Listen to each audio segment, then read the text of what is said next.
بسم الله الرحمن الرحيم الحمد لله والصلاة والسلام على رسول الله أما بعد اللهم لا سهل إلا ما جعلته سهلا وأنت جاعل الحزن إذا شئت سهلا اللهم سهل يا حي يا قيوم يا ذا الجلال والإكرام আলহামদুলিল্লাহ আল্লাহ রাব্বুল আলামিনের রহমতে আমরা একটি উত্তম কাজে সময় ব্যয় করতেছি। আল্লাহ রাব্বুল আলামিন আমাদের কাজে বরকত দান করুন, আমাদের কাজগুলো কবুল করে নিন, আমিন। আমরা ইতিমধ্যে আলহামদুলিল্লাহ অনেক কয়েকটি জিনিস নিয়ে নিয়েছি। আশা করতেছি বাকিগুলো খুব সহজে নিয়ে সেগুলো অনুসরণ করে আমরা সবাই উপকৃত হতে পারবো। আমরা এখন যে জিনিসটা করতেছি সেটা হচ্ছে তাসরিফ শিখা, একটা শব্দ থেকে অনেকগুলো শব্দ তৈরি করার যে প্রক্রিয়াটা আছে, বা যেটাকে আরেকভাবে বলা যায় যে কোনো শব্দ ভেঙে তার মূল অর্থে পৌঁছানোর যে প্রক্রিয়াটা আছে, এটা বোঝার চেষ্টা করা। ঠিক আছে, বা এটা শিখা। এটা শিখলে ফায়দা কি হবে, যে আমরা আমাদের যে মুখস্থ সূরাগুলো আছে, মুখস্থ দোয়াগুলো আছে, এগুলো আত্মস্থ করতে পারবো। এক, দ্বিতীয়, আমরা যখন কোরআন পড়ি, কোরআনের অর্থগুলো নিজেরাই বুঝে বুঝে পড়তে পারবো।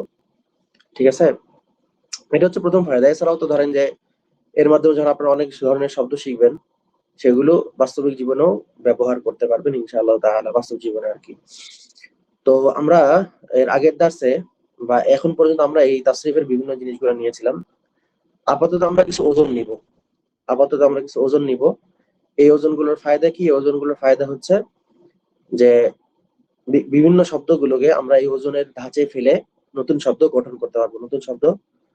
গঠন করতে পারবো। ঠিক আছে, এবং ইনশাআল্লাহ আমরা কয়েক দার্স পরেই, যখন আমাদের বেশ কিছু নিয়ম নীতি নেওয়া হয়ে যাবে, তখন আমরা আহ আমাদের যে মুখস্থ সূরাগুলো আছে সেখানে এগুলো প্রয়োগ করার চেষ্টা করব প্রতি দার্সে ইনশাআল্লাহ তাআলা। আল্লাহ রাব্বুল আলামিন কবুল করুন। আমরা ফিআলের প্রকারভেদ নিচ্ছিলাম। এই ওজনগুলো গত দার্সে বলছিলাম যে এখানে দুই ধরনের আসবে। একটা হচ্ছে মাবনি লিল মালুম, একটা হচ্ছে মাবনি লিল মাজহুল। বা সহজভাবে বললে, বাক্যে যখন কর্তার উপস্থিতি থাকবে সেটা হচ্ছে মাবনি লিল মালুম, আর যদি বাক্যে কর্তা উপস্থিত না থাকে সেটা হচ্ছে মাবনি লিল মাজহুল। ঠিক আছে, যে আমরা যে বাক্যটা উচ্চারণ করতেছি বা লিখতেছি, সেই বাক্যের মধ্যে কর্তা যদি উপস্থিত থাকে তাহলে এটা হচ্ছে মাবনি লিল মালুম, এটার গঠন এক ধরনের। আর যদি কর্তা উপস্থিত না থাকে তাহলে এটার ধরন আরেক, বা এটার গঠনটা আরেক ধরনের। যেরকম যে কাসারা জাইদুন আল কাসা, যে জাইদ গ্লাসটি ভেঙে ফেলেছে। ঠিক আছে, এখানে কাসারা মানে ভেঙে ফেলা। এখন আমি, বা ধরেন কেউ একজন চাচ্ছে এটা না বলতে, ঠিক আছে, সে মিথ্যা না বলে বললো, একভাবে বলতে পারে যে কে ভাঙছে জানি না। আরেকটা উপায় কি আছে, গ্লাসটি ভেঙে গিয়েছে, তাই না? তো সে বলল যে কুসির আল কাস, যে গ্লাসটি ভেঙে গিয়েছে। এটা হচ্ছে মূল পার্থক্য, এবং এই দুইটার একই শব্দ। ঠিক আছে, শুধুমাত্র গঠনমূলক কিছু পার্থক্য আছে। যেরকম আমরা এর আগে নিয়েছিলাম যে ফাআলা, তিনটাই কি জবর। ইয়া ফালু চারটাই, প্রথম তিনটা জবর, লাস্টেরটা হচ্ছে পেশ। লাস্টেরটা হিসাব বাদ, ভবিষ্যৎকালী নেই। তো এখানে যেটা পার্থক্য হবে, ফাতে আসবে হচ্ছে পেশ, যেরকম ফাতাহা থেকে কি হবে, ফু, ফাতাহার বদলে কি হবে, ফু। আর আইনে হবে জের, মাদিতে। ঠিক আছে, ফাতে পেশ এবং আইনে জের হবে। এখানে আছে এই যে মাবনিল মাজহুল গঠনের নিয়ম। যে ক্রিয়ার কর্তা বাক্যে উল্লেখিত থাকে না তাকে মাবনিল মাজহুল বলে। যেমন ফুতিহাল বাব, দরজা খোলা হয়েছে। মাবনিল মাজহুল গঠনের নিয়ম হচ্ছে প্রতিকালীন ক্রিয়াতে বা মাদিতে ফা কালিমাতে পেশ আর আইন কালিমাতে জের দিতে হবে, ফাতাহার জায়গায় ফুতিহা। আর মুদারে বা বর্তমান বা ভবিষ্যৎকালীন যেটা, সেটা কি হবে, প্রথম হরফ যেটা থাকবে, যেরকম ইয়াফতাহু, ইয়াফতাহু, এর প্রথম হরফ হবে হচ্ছে পেশ। ঠিক আছে, এবং আইন কালিমাতে হবে কি, জবর। আইন কালিমাতে হবে হচ্ছে জবর। আচ্ছা, যদি আমরা বলি ফাতাহা, ফাতাহাতে আইন কালিমা কোনটা, ফাতাহা, তা, তাটা হচ্ছে আইন কালিমা। তো আমরা যখন ইয়াফতাহু, বলবো, ঠিক আছে, তাহলে এখানে কি বলতেছে, যে আইন কালিমাতে জবর দিতে হবে, তাই না? আইন কালিমাতে জবর দিতে হবে। তো আমরা যদি জবর দিতে চাই, কোথায় জবর দিব? আচ্ছা, এখানে মাইক্রো পেন রাখি, যে কেউ উত্তর দিতে পারেন। হ্যাঁ, যে ইয়াফতাহুটাকে আমরা কিভাবে উচ্চারণ করব? আইন ইয়াফতাহু তাতে শব্দটাকে আমরা কিভাবে উচ্চারণ করব? আইন তাতে আর কি জবর দিব। হ্যাঁ, তাতে তো জবর আছেই, তাই না? ইয়াফতাহু। তাহলে আরেকটা কি পরিবর্তন করব? প্রথম অক্ষরে পেশ। পেশ। কিভাবে বলবো? ইউফতাহু, তাই না? প্রথম অক্ষর কি থাকে এটা? ইফতাহু। ইফতাহু। ইউফতাহু। একটা জিনিস খেয়াল রাখবেন, আমরা যখন অতীতকালীনে বলছি তখন বলছি ফা কালিমা, এইখানে কোয়েশ্চেনটা হচ্ছে ঠিক আছে? উস্তাদ, মানে প্রথম অক্ষরটা তাহলে হচ্ছে আপনার যে ওই যে মানে ইয়া যেটা অ্যাড করতেছি ওইটা, তাই না? রেগুলার জি তিনটা জি জি, অক্ষরের ভিতর। মানে ফা আচ্ছা, কালিমারও আগে। এই জন্য এটা খেয়াল জি। রাখতে হবে যে আমরা মাদি যখন মানে বলছি তখন আমাদের বলছি ফা কালিমা, কিন্তু মুদাওয়ারাতে তাহলে বলছি প্রথম হরফ। ফাইন কালে ফা কালিমা, আইন কালিমা, লাম কালিমা, এই তিনটা হচ্ছে আপনার যেটা থাকতেছে এটার আগে যেটা অ্যাড করবো ওইটা হচ্ছে কি প্রথম হরফ, তাই না? শব্দের প্রথম অক্ষর, শব্দের প্রথম অক্ষর। যেরকম ধরেন যে একটা জি, শব্দ আছে ইয়াস্তাফতিহু, ঠিক আছে? এখানে ফাতাহা কিন্তু ফা তা হা, জি, তাই না? এর আগে জি। দেখেন ইয়াস্তাফ, মানে তা, ফা আসার আগে কতগুলো অক্ষর আছে, এখানে ওই প্রথম অক্ষর দেখতে হবে। তো ইনশাআল্লাহ আমরা এটা বিস্তারিত পরে নিবো আবার যখন আমরা অনুশীলন করবো, কিন্তু এটা খেয়াল রাখতে হবে যে মুদাওয়ারাতে কি করতে হবে? প্রথম অক্ষর সবসময় ওস্তাদ আপনি একটু এটা লিখেন তাহলে। লিখবো, ওস্তাদ তাই এটা না? একটু লিখেন, জি এটা একটু লিখেন, দেখেন ক্লিয়ার হয়ে যাবে ইনশাল্লাহ। আচ্ছা, এখানে ইয়াফতাহু, এটা হচ্ছে আমাদের একটা মুদাওয়ারা, তাই না? এখানে এই যে এখানে হচ্ছে কি এই অক্ষরে, কিন্তু এটা যদি এরকম হয়, এখানে আমরা পেজটা দিব কোথায়? দুই অবস্থাতেই। এই দেখেন এখানে আমাদের ফাটা হচ্ছে ফা কালিমা, তাই না? এখানে ফায়ের পূর্বে তিনটা অক্ষর আছে, আমাদের কি করতে হবে? সবসময় সিলেক্ট করতে হবে প্রথম অক্ষর।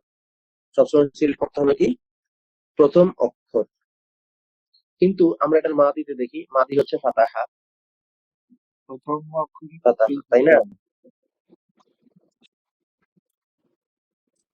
সেটা থাক, এটা আরো পরে ইনশাআল্লাহ। আশা করি ইনশাআল্লাহ এটা কিছুটা হলেও ক্লিয়ার হয়েছে, ঠিক আছে? আমরা নোটটা আরেকটু সামনের দিকে দেখি।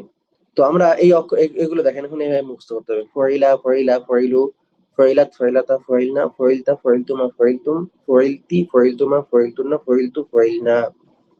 ইউফআলু, ইউফআলানি, ইউফআলুনা, তুফআলু, তুফআলানি, ইউফআলনা, তুফআলু, তুফআলানি, তুফআলুনা, তুফআলিনা, তুফআলানি, তুফআলনা, উফআলু, নুফআলু। ঠিক আছে? ইনশাআল্লাহ এই দুটো থাকবে হচ্ছে আমাদের আজকের টার্গেট, বা এর সাথে আমরা আরেকটা দিতে পারি, সেটা হচ্ছে কি আদেশসূচক ক্রিয়া। আদেশসূচক ক্রিয়া, ঠিক আছে? আদেশসূচক বলতে কাউকে কোনো একটি কাজ করতে বলা, কাউকে কোনো একটি কাজ করতে বলা। যেরকম তুমি যাও, ইযহাব, তুমি আসো, ইকদিম, তারপর হচ্ছে আহ তুমি খাও বা তুমি পান করো, ইশরাব, ঠিক আছে? এগুলো হচ্ছে আদেশসূচক ক্রিয়া। আমরা আপাতত এই মৌলিক ওজনগুলো মুখস্থ করব, এই মৌলিক ওজনগুলো মুখস্থ করে নিব ইনশাআল্লাহ তাআলা। এখানে মৌলিক ওজনের মধ্যে আমাদের কাছে আছে কি ইফআল, ইফআলা, ইফআলু, ইফআলি, ইফআলা, ইফআলনা, ইফআলি, ইফআলা, ইফআলনা, ঠিক আছে? মৌলিক কয়টা? একটা, দুইটা, তিনটা, চারটা, পাঁচটা, ছয়টা, ঠিক আছে? এটা হচ্ছে আমাদের ছয়টা। আচ্ছা, এখানে আমরা দেখতেছি যে তুমি একজন পুরুষ করো, তোমরা দুজন পুরুষ করো, তোমরা সকল পুরুষ করো, তুমি একজন মহিলা করো, তোমরা দুজন মহিলা করো, তোমরা সকল মহিলা করো। সকল বলতে আর কি দুইয়ের উপরে। তাহলে সে যেন করে, এটা আমরা কিভাবে বলবো? সে যেন করে, এটা আমরা কিভাবে বলবো? এরকম তো হইতে পারে, আমি এখন কাউকে উপস্থিত বলতে চাচ্ছি না, কিন্তু আমি আদেশ দিচ্ছি কি অমুক যেন কাজটা করে। এটা আমরা কিভাবে করব? ইনশাআল্লাহ এটা আমাদের সামনের দার্সে আসবে। সামনের দার্সে আমাদের বা সামনে এটা আসবে যে সে যেন করে, এটা কিভাবে আমরা এই বাক্যটা কিভাবে তৈরি করব, ঠিক আছে? তাহলে আজকে আমাদের নতুন দার্সের মধ্যে নেওয়া হলো হচ্ছে যে আহ কর্তা যেই বাক্যে উপস্থিত থাকে না, সেই ফেলকে বা আমরা কিভাবে তৈরি করব, সেই ফেলকে আমরা কিভাবে বানাবো। সহজ উপায়, ফাতে, ফা কালিমাতে পেশ এবং আইন কালিমাতে জের দিতে হবে মাদির ক্ষেত্রে, আর মুদাওয়ারের ক্ষেত্রে প্রথম হরফে পেশ হবে এবং আইন কালিমাতে জবর দিতে হবে। প্রথম হরফে পেশ হইতে হবে এবং আইন কালিমাতে জবর দিতে হবে। আহ তাহলে আমাদের ওজন নেওয়া হলো হচ্ছে মাবনিল মালুমের দুইটা, মাবনিল মাজহুলের দুইটা, চারটা, এবং ফেল আমরের একটা, মোট পাঁচটি, তাই না? আমরা যে ওজনগুলো এখন নিলাম সবার কাছে তো নোটটা আছে তাই না? এই ওজন অনুযায়ী আমরা একটু অনুশীলন করি। যারা অনুশীলন করবেন তারা হাত তুলেন আগে। আমরা প্রথমে এই মাদি দিয়ে শুরু করি ইনশাআল্লাহ। ওবায়দুল্লাহ সানি ভাই হাত তুলেছেন। আচ্ছা, হামদুন অর্থাৎ হামদুন অর্থাৎ হচ্ছে প্রশংসা করা, তাই না? আপনি এটা দিয়ে জি। বানান দেখি। হমিদা হমিদা হমিদু বলেন। হুমিদা হুমিদা হুমিদু হুমিদাত হুমিদাতা হুমিদনা হুমিদতা হুমিদতুমা হুমিদনা হুমিদতুম হুমিদতুম হুমিদতি হুমিদতুমা হুমিদতুন্না হুমিদতু হুমিদনা। মাশাআল্লাহ। আচ্ছা, মাহবুব মোহাম্মদ ভাই, আপনি ফেল মুদারি দিয়ে ঠিক করেন, ঠিক আছে? ইউহমাদু يحمدون يحمدون ইউহমাদু ইউহমাদু يحمدون يحمدان يحمدون يحمد تحمدان يحمدن يحمد تحمدان يحمدون يحمدين يحمدان يحمدن يحمدون يحمد মাশাআল্লাহ। আচ্ছা, নোটটা টেলিগ্রাম গ্রুপে আছে আমাদের, ঠিক আছে? টেলিগ্রাম গ্রুপে যদি ফাইল অপশনে যান তাহলে পাবেন। আরবি নোটগুলো ওখানে দেওয়া আছে। এরপরে মাহবুবুর রহমান ভাই, আপনি একটু আমরটা ট্রাই করেন বা আদেশ সূচক যেটা সেটা ট্রাই করেন। ইহমাদ ইহমাদ জি, ইহমাদ দেখে দেখে ট্রাই করেন, কোনো সমস্যা নেই। আমরা আপাতত দেখে দেখেই করবো ইনশাআল্লাহ।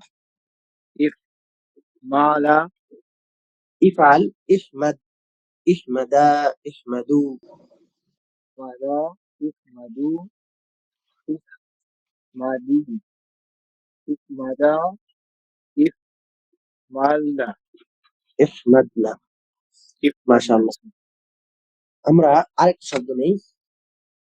এরপর কে হাত তুলছেন? আফিয়া আফিয়া ভাই, আপনি ফেল মাদি শুরবুন অর্থাৎ হচ্ছে পান করা, তাই না? পান করা হয়েছে কিভাবে বলবো? সুরিবা, তাই না? সুরিবা জি। দিয়ে বলেন। সুরিবা সুরিবা সুরিবু সুরিবাত সুরিবাতা সুরিবনা সুরিপ্তা সুরিপ্তুমা সুরিপ্তুম সুরিপ্তি সুরিপ্তুমা সুরিপ্তুন্না সুরিপ্তু সুরিবনা। আচ্ছা, মাশাআল্লাহ মাশাআল্লাহ, আপনি হাত তুলছে।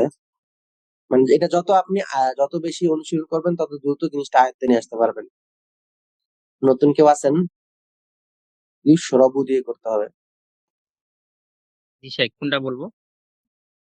ইউশরাবু ইউশরাবু ইশরাবানে ইশরাবুনা তুশরাবু তুশরাবানে ইশরাবনা তুশরাবু তুশরাবানে তুশরাবুনা তুশরাবিনা তুশরাবানে তুশরাবনা তুশরাবু নুশরাবু।